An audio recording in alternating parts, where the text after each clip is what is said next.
Okay, suprasegmental stress. Um, the lexical stress first in the main group of syllable words, which means the words consisting of two syllables and originating from Romance languages.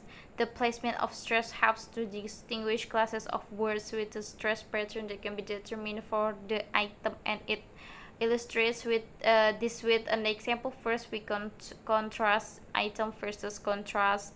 Marked in red is a nominal stress pattern where the stress falls on the first syllable, and marked the blue is a verbal stress pattern where the stress falls on the second syllable. So we have construct versus construct.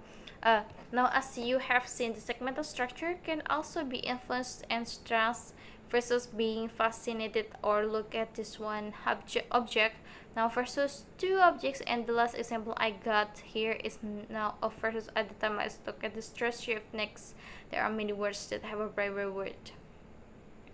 However, when they form part of a larger construction, their main stress shifts from one syllable to another, so that the syllable that originally carried the main stress is unstressed. Now, in these words here, which are all adjectives, all have character, we can see two stress patterns.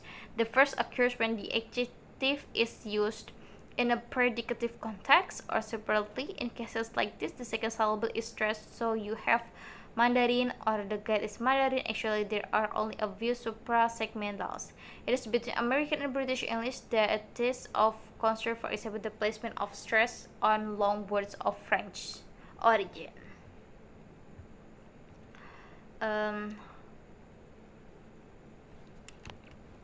Garage American English, the next difference concerns the placement of stress on polysyllabic words. So let's look at the column 2.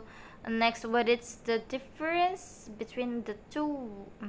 Where in English we will get the dictation of turning, and American English dictation of turning, and you see we then have stress in British English in these words. Now the next set of words with four syllables in the secondary British English dictionary, we have one stress, and in American English we have at least a secondary additional secondary stress dictionary. And finally, in the fourth column, we have the initial stress in the language American English is.